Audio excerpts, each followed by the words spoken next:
أعوذ بالله من الشيطان الرجيم بسم الله الرحمن الرحیم۔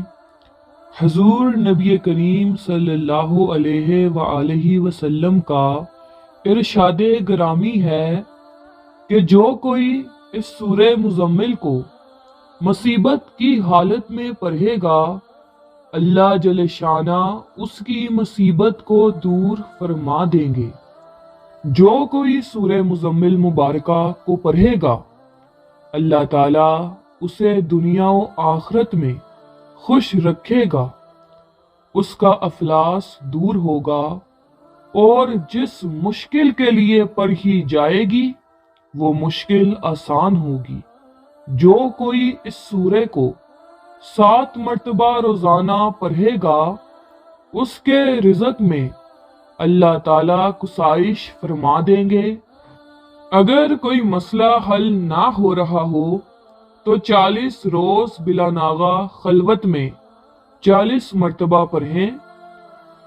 ایک روایت کے مطابق جو کوئی 1 سال تک بعد نماز فجر روزانہ 11 مرتبہ پڑھا کرے، اس کے رزق میں برکت ہوگی اور کبھی غریب و محتاج نہ ہوگا۔ روزانہ پڑھنے والے کی اللہ تعالیٰ دینی و دنیاوی مشکلات، آنے والے حادثات و خطرات کو دور کر دیں گے۔ اگر سورہ مزمل کو پڑھ کر حاکم کے سامنے پیش ہوں تو حاکم مہربان ہوگا۔ روز بعد از نماز عشاء 11 مرتبہ سورہ مزمل باقاعدگی سے پڑھنا فراغت دنیا و دینوی کے لیے مجرب ہے۔ سورہ مزمل برائے فراغی رزق و کسائش کا ایک طریقہ بعض مشائخ سے اس طرح بھی مروی ہے کہ عشاء کے بعد 2 رکعتوں میں 41 مرتبہ پڑھیں، اس طرح کہ پہلی رکعت میں بعد از فاتحہ 21 بار اور دوسری رکعت میں بعد از فاتحہ 20 بار سورہ مزمل پڑھیں۔ اگر روزانہ باوضو 11 مرتبہ سورہ مزمل پڑھ کر بیمار پر دم کرتے رہیں تو انشاءاللہ بیمار کو شفا حاصل ہوتی ہے۔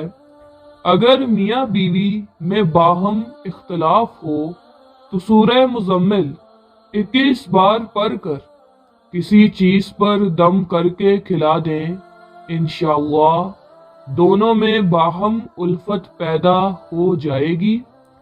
ایک طریقہ سورہ مزمل کے پڑھنے کا یہ بھی ہے کہ بعد نماز فجر 6 بار، بعد نماز ظہر 7 بار، بعد نماز عصر 8 بار، بعد نماز مغرب 9 بار، بعد نماز عشاء 11 بار سورہ مزمل پڑھیں۔ انشاءاللہ ہر مشکل آسان ہوگی۔ اگر اول و آخر درود شریف 3 بار اور درمیان میں 41 بار روزانہ سورہ مزمل پڑھا کریں تو اللہ تعالی دولت سے مالا مال فرما دیں گے اور مصیبت سے امن میں رہے گا۔ ایک بزرگ نے لکھا ہے کہ 41 دن تک 41 بار، پھر 41 دن تک 21 بار، اور پھر زندگی بھر کے لیے 11 مرتبہ کا معمول بنا لیں۔ آغاز نو چند جمعراتوں سے کریں۔ غنا، تونگری اور کسائش رزق کے لیے نہایت مجرب ہے۔ اب ہم چلتے ہیں اپنے وظیفے کی طرف۔ سورہ مزمل کا عمل بہت ہی مجرب اور بہت زیادہ آزمودہ عمل ہے۔ جو لوگ بہت پریشان ہیں اور جن کی دعائیں قبول نہیں ہو رہی، جن کے مقصد پورے نہیں ہو رہے، یہ عمل